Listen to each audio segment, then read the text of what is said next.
รายชื่อผู้สมัครเลือกตั้งสมาชิกสภาแห่งชาติสุดที่10จำนวน 243 ทาน เลือกเอา175ทาน ในนี้ทั่วประเทศมีจำนวนผู้มีสิทธิ์เลือกตั้งทั้งหมด 4,764,384 คนหญิง 2,384,384 คน ในนี้มีผู้มีสิทธิ์เลือกตั้งอยู่ต่างประเทศที่สามารถมีสิทธิ์ปลดบัตรเลือกตั้งตัวจริงจำนวน 23,378 หญิง 7,828 คน ผู้ลงสมัครเลือกตั้งสมาชิกสภาแห่งชาติสุดที่10ประจำเขตเลือกตั้งที่1นครหลวงเวียงจันทน์นำเบอร์1ท่านปริญญาเอกไสสมพรพรหมวิหารกรรมการกลุ่มการเมืองศูนย์กลางพรรคประธานสภาแห่งชาติสุดที่9นำเบอร์2ท่านปริญญาเอกอาจสะพังทองศรีพันดรกรรมการศูนย์กลางพรรคเลขาคณะพรรคนครหลวงนำเบอร์3ท่านธนงไสยขุดไพฑูรย์กรรมการสำโรงศูนย์กลางพรรคกรรมการประจำพรรคนครหลวงนำเบอร์4ท่านปริญญาเอกไสนครอินทวงศ์รองเลขาคณะพรรคกระทรวงรองรัฐมนตรีกระทรวงเกษตรกรรมและสิ่งแวดล้อมนำเบอร์5ท่านนางวิไสสฤทธิราชกรรมการหน่วยพรรคฮักฐานรองประธานกรรมาธิการแผนการเงินและกวดสอบสภาแห่งชาตินำเบอร์6ท่านเวียงแก้ววรรณจักรกรรมการหน่วยพรรคฮักฐานรองประธานกรรมาธิการเวียกงานสมาชิกสภาแห่งชาติ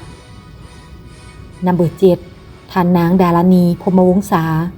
กรรมการประจำคณะพรรคกระทรวงรองรัฐมนตรีกระทรวงวัฒนธรรมและการท่องเที่ยวนำเบอร์8ท่านวิแก้วบุภาวันกรรมการประจำพรรครองรัฐมนตรีรองหัวหน้าห้องว่าการสำนักงานนายกรัฐมนตรีนำเบอร์9ท่านปริญญาเอกตุดาวันนเมืองเศรษฐ์คณะประจำพรรคกระทรวงหัวหน้ากลุ่มจัดตั้งกระทรวงศึกษาธิการและกีฬานำเบอร์10ท่านนักเกษมศรีหราชกรรมการพรรคนครหลวงคณะประจำสภา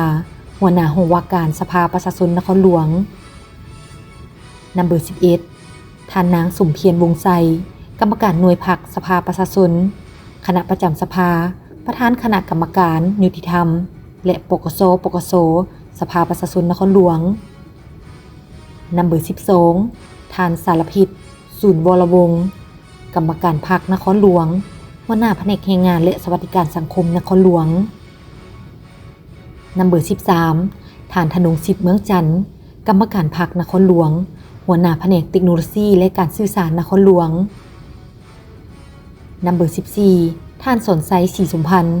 กรรมการพรรคนครหลวงหัวหน้าแผนกวัฒนธรรมและการท่องเที่ยวนครหลวงนำเบอร์15ท่านศรีเวียงทองโสภาพมีไซกรรมการพรรคนครหลวงหัวหน้าแผนกยุติธรรมนครหลวงนำเบอร์16ท่านปริญญาเอกไพฑูรย์เทียงละไมกรรมการคณะพรรคกระทรวงหัวหน้ากลุ่มคุ้มครองวิสาหกิจการเงินกระทรวงการเงินนำเบอร์17ท่านนางกันทินาป้านอินหวนกรรมการหน่วยพรรคฮักฐานหัวหน้ากลุ่มกรรมาธิการยุติธรรมสภาแห่งชาติรองประธานสหพันธ์แม่หญิงสภาแห่งชาตินำเบอร์18ท่านสมบัติจันทมาศกรรมการหน่วยพรรคสภาประชาชนคณะประจำสภาประธานคณะกรรมการเศรษฐกิจแผนการและการเงินนำเบอร์19ท่านนางคำแวนสิ่งบัณฑิตรองประธานคณะกรรมการวัฒนธรรมสังคมและบรรพเผ่าสภาประชาชนนครหลวงนำเบอร์20ท่านสมสวัสดิ์กลุ่มไซสนะรองเลขาคณะพรรคฮักฐานรองประธานศาลประชาชนนครหลวงนำเบอร์21ท่านพันทูนาถเทพวงศ์กรรมการคณะพรรคกองบัญชาการห้องหัวหน้ากองบัญชาการหัวหน้าห้องพลาธิการทหารนำเบอร์22ท่านนางบัวละพันธ์ธิรศักดิ์รองประธานกวดกาพรรคองค์การกวดการัฐนครหลวงนำเบอร์23ท่านนางจำปาทองทะลุงแสงจันทร์กรรมการคณะบริหารงานศูนย์กลางสหพันธ์แม่หญิงลาวรองประธานสมาคมนักธุรกิจหญิงนำเบอร์24ท่านประสาทไซพิลาพันเดชผู้อำนวยการบริษัทลาวโตโยต้าบริการนำเบอร์25ท่านบุญเทียงรัตนวงศ์ประธานสมาคมธุรกิจกสิกรรม ซึ่งในจำนวนผู้ลงสมัคร25ทานนี้แม่นเลือกเอา19ทาน จากผู้มีสิทธิ์ลงปนบัตรคัดเลือกตั้งอยู่เขตที่1นครหลวงจำนวน 679,952 ทานเขตเลือกตั้งที่2แขวงพงศาลีมีจำนวนผู้สมัคร10ทานเลือกเอา7ทานนัมเบอร์1ทานพลตีสมพรมิตรพรนัมเบอร์2ทานพลจัตวาสุรินทร์พรคำพจันทร์นัมเบอร์3ทานสมจิตทับละกรนัมเบอร์4ทานจิตรพรเมฆดารานัมเบอร์5ทานปริญญาเอกโกลกันพรหมวงศ์นัมเบอร์6ทานนางจันมณีดวงพาสุขนัมเบอร์7ทานคำพันธ์คุ้นสมบัตินัมเบอร์8ทานอีกเพ็งสมุทรนัมเบอร์9ท่านนางจันสมรสุริบันนัมเบอร์10ท่านพันโทบุญเพ็งแสงสุรีเขตเลือกตั้งที่3แขวงหลวงน้ำทามีผู้สมัครเลือกตั้งทั้งหมด10ทานเลือกเอา7ทานนัมเบอร์1ท่านนางอัมไพวรล้อมบุญแพงกรรมการศูนย์กลางพรรคกรรมการคณะประจำหัวหน้าห้องว่าการสภาแห่งชาติสสสสุธีเกานัมเบอร์2ท่านพลโทคำกิ่งผุยลามณีวงศ์กรรมการศูนย์กลางพรรคเลขาคณะบริหารงานพรรคแขวงหลวงน้ำทานัมเบอร์3ท่านกงเพชรแก้วบัวพากรรมการพรรคแขวงห้องประธานสภาประชาชนแขวงหลวงน้ำทาสสสสุธีเกานัมเบอร์4ท่านนางเกษรแสงยวงศ์กรรมการพรรคแขวงประธานสาพันธ์แม่หญิงแขวงหลวงน้ำทาสสสสุธีเกานัมเบอร์5ท่านจันทสุรินทร์มั่นประดิษฐ์กรรมการคณะประจำหัวหน้าห้องว่าการสภาประชาชนแขวงหลวงน้ำทานัมเบอร์6ท่านคำพรเตินเจริญประธานคณะกรรมการเศรษฐกิจแผนการและการเงินสภาประชาชนแขวงหลวงน้ำทาสสขสุทธิศรีนัมเบอร์7ท่านนางปณิดาเฮืองแพงอ่อนรองประธานคณะกรรมการยุติธรรมและป้องกันชาติป้องกันความสงบสภาประชาชนแขวงสสขสุทธิศรีนัมเบอร์8ท่านสมบูรณ์โคตรไซกรรมการหน่วยพักหักฐานหัวหน้ากลุ่ม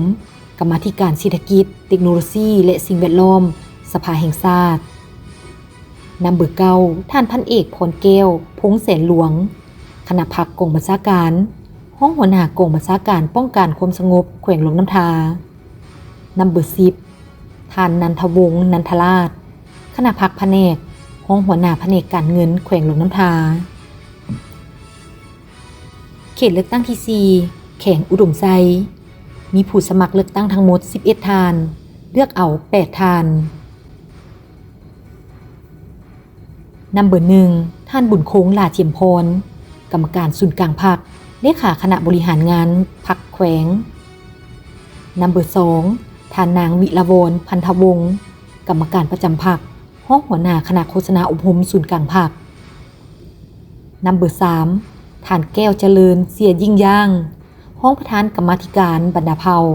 สมาชิกสภาแห่งชาติสุทธิเกานัมเบอร์4ท่านนางคำมั่นแก้วบุญหวนกรรมการประจำพรรคแขวงนัมเบอร์5ท่านอินทาลือนามจักรกรรมการพรรคแขวงประธานองค์การกวดสอบประจำพรรคเหนือ2นัมเบอร์6ท่านดร.นางสิทธิวรหงสาครหัวหน้าองค์การกาแดงแขวงนัมเบอร์7ท่านยีโรโซตุกี้ห้องประธานศาลประชาชนแขวงนัมเบอร์8ท่านนางมณีจูยาจงว่าห้องเลขาคณะบริหารงานสาวหนุ่มแขวงนัมเบอร์9ท่านสมพรนาวฮือวางห้องหัวหน้าห้องว่าการสภาประชาชนแขวงนัมเบอร์10ท่านค้อนศรีไสยมรห้องหัวหน้าแผนกกสิกรรมและสิ่งแวดล้อมแขวงนัมเบอร์11ท่านพันโทแก้ววิเศษลูกศรน้อยห้องหัวหน้าห้องการเมืองกองบัญชาการปกส.แขวงเขตเลือกตั้งที่5แขวงบ่อแก้วมีจำนวนผู้สมัคร10ทานเลือกเอา7ทานนัมเบอร์1ท่านพลจัตวาแป้นคำบุตรจันแพง นัมเบอร์2ท่านปริญญาโทนางทุมมาลีวงศ์พระจันทร์นัมเบอร์3ท่านดาลีวันภูสวรรค์นัมเบอร์4ท่านพลจตวาคำแฝงวันดีไซนัมเบอร์5ท่านนางบัวคมขานสุวงศ์นัมเบอร์6ท่านนางศรีอัมไพโสระถีนัมเบอร์7ท่านสุริเดชบรรณากรนัมเบอร์8ท่านแก้วลานรสิงห์นัมเบอร์9ท่านพันเอกคำแดงวรรณสิทธิ์นัมเบอร์10ท่านสมสวรรค์อินดาวงศ์เขตเลือกตั้งที่6แขวงหลวงพระบางมีผู้สมัครขับเลือกตั้งเป็นสมาชิกสภาแห่งชาติจำนวน14ท่านเลือกเอา10ท่านนัมเบอร์1ท่านไพวีศรีบัวลิภากรรมการศูนย์กลางพรรครัฐมนตรีกระทรวงยุติธรรมนัมเบอร์2ท่านบุญเหลื่อมมณีวงศ์กรรมการศูนย์กลางพรรคเลขาคณะพรรคแขวงหลวงพระบางนัมเบอร์3ท่านสำนานสุนทนีกรรมการประจำพรรคแขวงนัมเบอร์4ท่านสมพรศรีอุดมพันธ์กรรมการประจำพรรคแขวงประธานแนวร้าวสร้างชาติแขวงสสสสุทธิเกานัมเบอร์5ท่านนางพันจินดาเล็งสวัสดิ์รองประธานศูนย์กลางสหพันธ์แม่หญิงลาวนัมเบอร์6ท่านสมซืนไซเกอร์ยาจงตัวรองประธานคณะกวดกาศูนย์กลางพรรคนัมเบอร์7ท่านสมมาลีคำเก่งกรรมการพรรคแขวงประธานคณะกรรมการเศรษฐกิจแผนการและการเงินสสสสุทธิเกานัมเบอร์8ท่านนางบัวโสนไสยาไซกรรมการพรรคแขวงประธานสหพันธ์แม่หญิงแขวงนัมเบอร์9ท่านนางจันดีหญิงวือกรรมการพรรคแขวงหัวหน้าแผนกสาธารณสุขแขวงนัมเบอร์10ท่านนางกิ่งนครจันทกุมารหัวหน้ากลุ่มกรรมาธิการเศรษฐกิจเทคโนโลยีและสิ่งแวดล้อมรองประธานสหพันธ์แม่หญิงสภาแห่งชาติ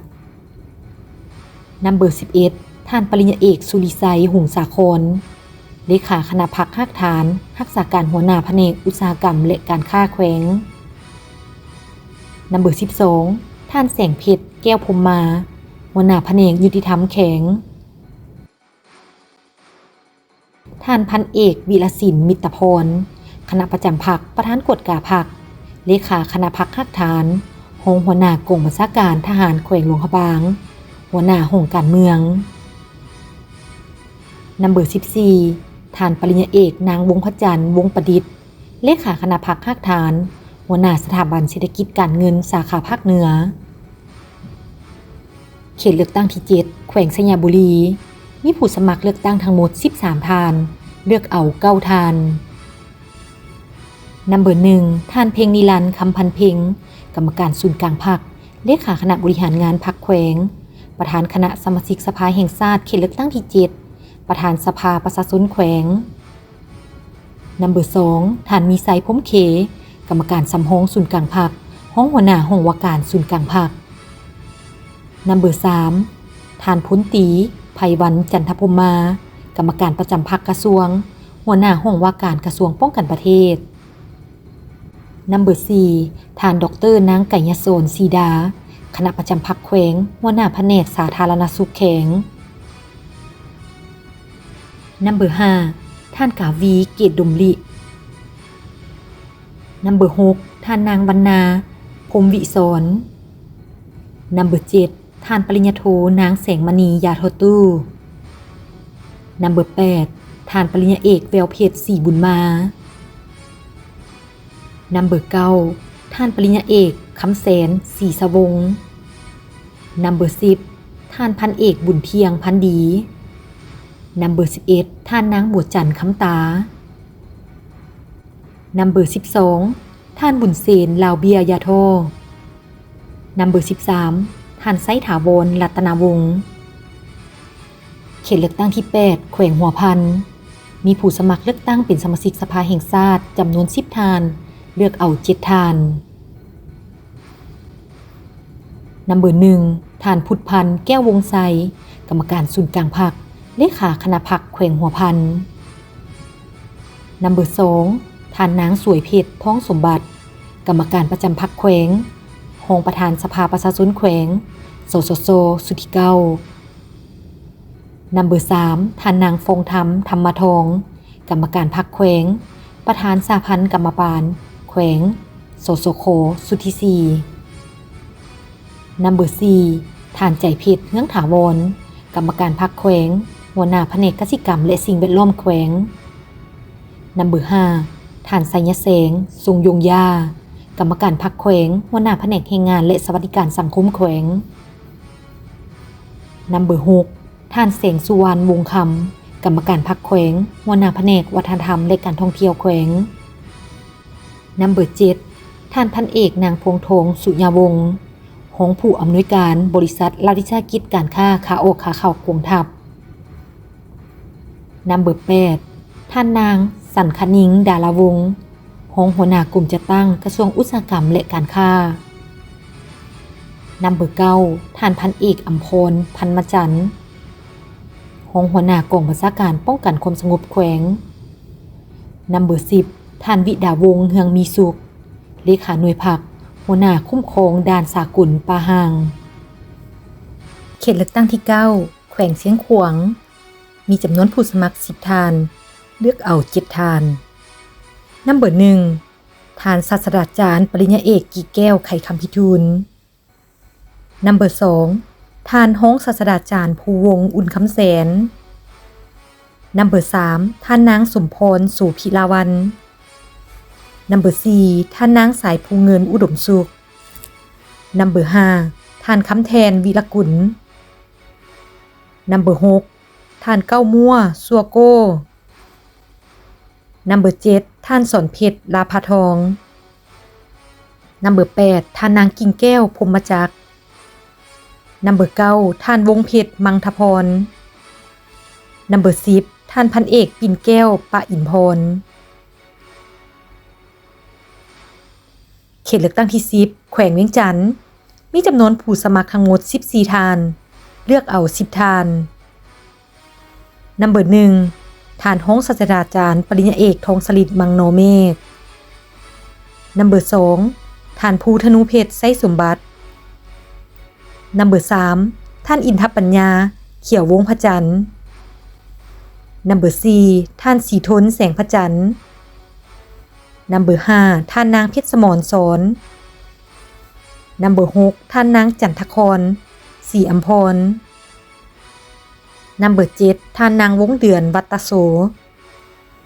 นัมเบอร์8ท่านเต็งเม่งยางลือไซนัมเบอร์9ท่านดร.นางวันเพ็งพันธนาลัยนัมเบอร์10ท่านศรีสวัยแก้วดาลวินนัมเบอร์11ท่านพันโทบุญนำจันทองศรีนัมเบอร์12ท่านนางสุขสวัสดิ์นันทแสงนัมเบอร์13ท่านตู้ส่งบัวศรีตุงซื่อนัมเบอร์14ท่านคำลาศรีสุวรรณเขตเลือกตั้งที่11แขวงบุรีคำไซมีผู้สมัครเลือกตั้งเป็นสมาชิกสภาแห่งชาติจำนวน10ท่านเลือกเอา7ท่านนัมเบอร์1ท่านปริญญาเอกกงแก้วไส้สงครามกรรมการศูนย์กลางพรรคประธานสถาบันวิทยาศาสตร์เศรษฐกิจและสังคมแห่งชาตินัมเบอร์2ท่านปริญญาเอกโสนธนูธรรมวงศ์กรรมการศูนย์กลางพรรคเลขาคณะพรรคแขวงบุรีคำไซนัมเบอร์3ท่านไซอัมพรศรีหาวงศ์กรรมการประจำพรรคแขวงนัมเบอร์4ท่านนางขันทองพันธจักรกรรมการพรรคแขวงประธานคณะกรรมการวัฒนธรรมสังคมและบรรดาเผ่าสสสสุทธิเก้านัมเบอร์5ท่านปริญญาเอกสายทองพรหมวงศ์กรรมการหน่วยพักหักฐานหัวหน้ากลุ่มกรรมาธิการแผนการเงินและตรวจสอบสภาแห่งชาตินัมเบอร์6ท่านไสยเพชรจันทิโสนประธานสภาการค้าและอุตสาหกรรมแขวงองค์ประธานแนวเล้าสร้างชาติแขวงนัมเบอร์7ท่านพันโทโจรอุดลาญันคณะพรรคของหัวหน้ากองบัญชาการป้องกันความสงบแขวงนัมเบอร์8ท่านจุงยงจุงเต็งเลขาหน่วยพรรคหัวหน้าโรงเรียนการเมืองการปกครองแขวงนัมเบอร์9ท่านนางคำใบบริวันห้องเลขาหน่วยพรรคห้องประธานสาพันธ์แม่หญิงแขวงนัมเบอร์10 ท่านอุทนสิงหาดวงปัญญาหงลีขาคณะผักห้องหัวหน้าแผนกกสิกรรมและสิ่งแวดล้อมแขวงเขตเลือกตั้งที่12แขวงคำมวลมีจำนวนผู้สมัคร14ท่านเลือกเอา10ท่านนัมเบอร์1ท่านปริญญาเอกโพไซไสยสนกรรมการศูนย์กลางพรรคเลขาคณะพรรคกระทรวงรัฐมนตรีกระทรวงแรงงานและสวัสดิการสังคมนัมเบอร์2ท่านไซสนะโคตรภูทรกรรมการศูนย์กลางพรรคเลขาคณะบริหารงานพรรคแขวงขมวลนัมเบอร์3ท่านปริญญาเอกแก้วอุดรบุตรสิงคอนกรรมการประจำพรรคแขวงขมวลนัมเบอร์4ท่านปริญญาเอกภูธรวรเพชรกรรมการหน่วยพรรคฮักฐานประธานกฎการหน่วยพรรคฮักฐานกรรมาธิการกฎหมายของประธานกรรมาธิการกฎหมายนัมเบอร์5ท่านสายคำพระไสสิทธิเดชกรรมการประจำพรรคแขวงขมวลหัวหน้าคณะจัดตั้งแขวงขมวลนัมเบอร์6ท่านนางสุขเสริมสิทธิเดชกรรมการพรรคแขวงขมวลหัวหน้าแผนกศึกษาธิการและกีฬาแขวงขมวลนัมเบอร์7ท่านทองเพชรผุยยวงศ์กรรมการพรรคแขวงขมวลประธานศาลประชาชนแขวงขมวล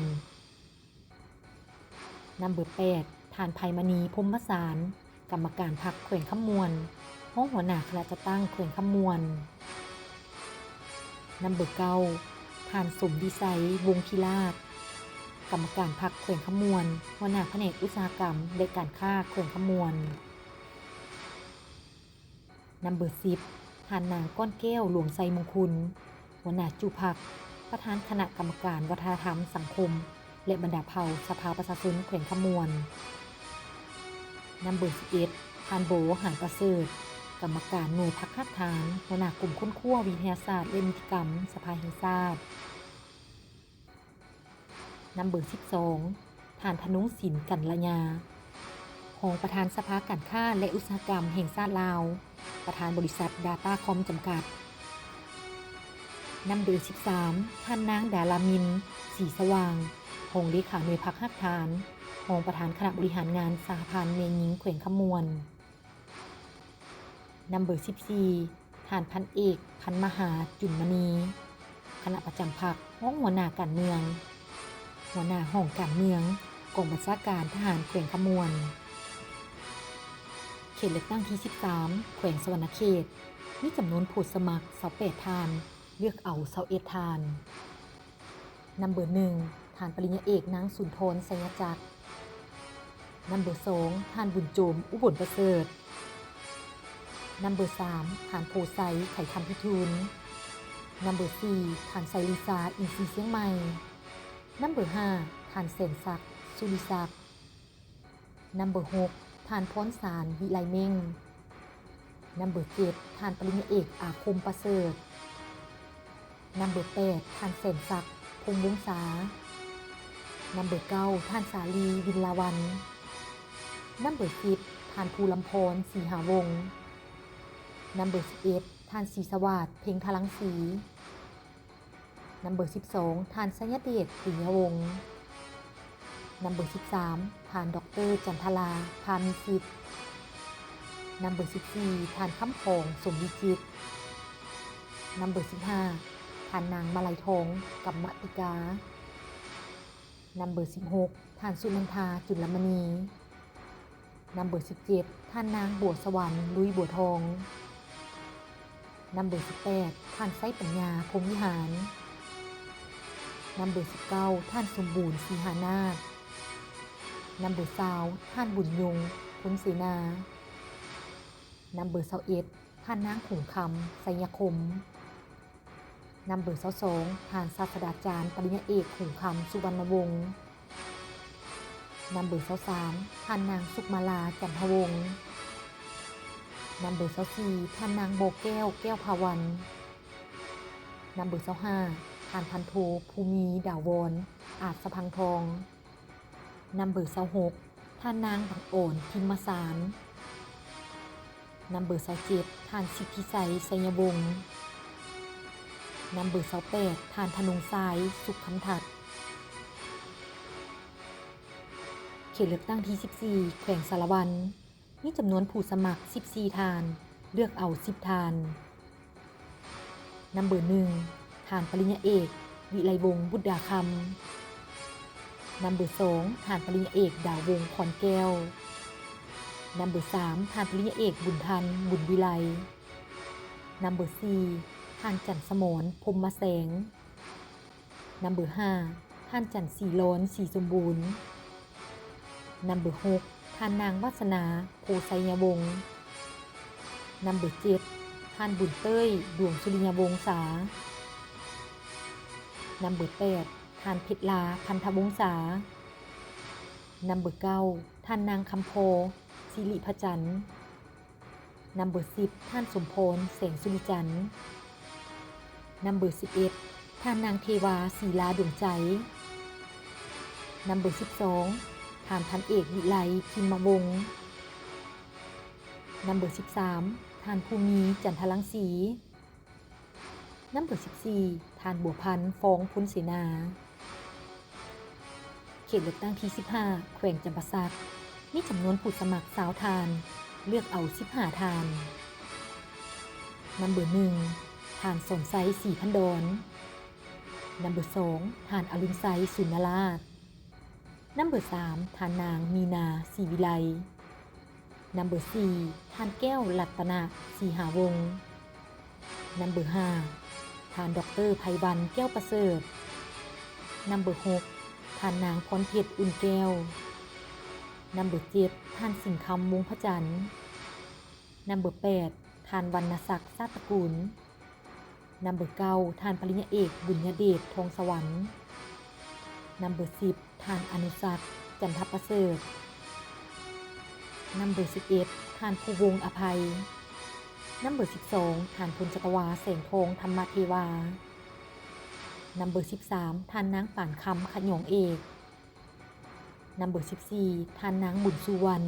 โพไซสนศักดิ์นัมเบอร์15ทานทิพศรสมาเลิกนัมเบอร์16ทานพรสวรรค์ไพศาลีนัมเบอร์17ทานดร.จินดาวงศ์ศิรินัมเบอร์18ทานไซลือซาผุญยวงศ์นัมเบอร์19ทานนางวันคำแสงสว่างนัมเบอร์20ทานพันโทกองแก้วเวียงไซยศรเขตเลือกตั้งที่16แขวงเซกองมีจำนวนผู้สมัคร10ทานเลือกเอา7ทานนัมเบอร์1ท่านบุญจันทร์ศรีวงศ์พันธ์นัมเบอร์2ท่านบุญหลายบุตรินัมเบอร์3ท่านจันทบูรณ์สุขอารุณนัมเบอร์4ท่านตุลาวันวงไซนัมเบอร์5ท่านใจเพชรพันธวงศ์นัมเบอร์6ท่านนางคำไพวิลสารนัมเบอร์7ท่านนางไฮมณีวงนอแก้วนัมเบอร์8ท่านพันเอกเฮียนไสยราชนัมเบอร์9ท่านสุขดาวันเลเวียดม่วงนัมเบอร์10ท่านโสระเสริญศักดิ์ฟ้องสารวงศ์เขตเลือกตั้งที่17แขวงอัตตปือมีจำนวนผู้สมัคร10ทานเลือกเอา7ทานนัมเบอร์1ท่านบุญถึงดวงสวรรค์นัมเบอร์2ท่านพลจักรวาสุริไซพิจิตรนัมเบอร์3ท่านลิตาคัตถิญา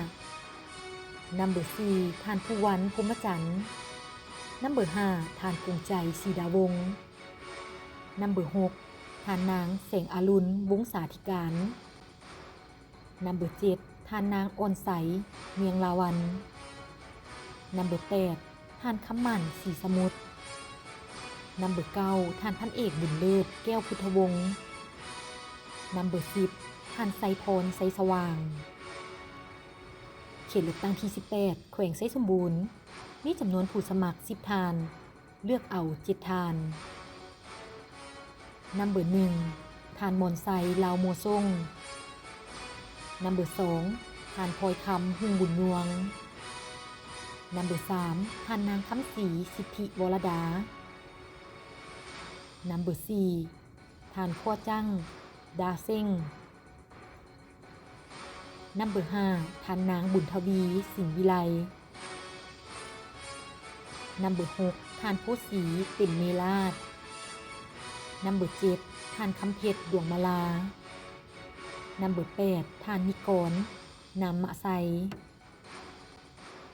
นัมเบอร์เก้าท่านดัวซ่งเลียโก้นัมเบอร์10ท่านปริญญาเอกสมศักดิ์บุญมาตา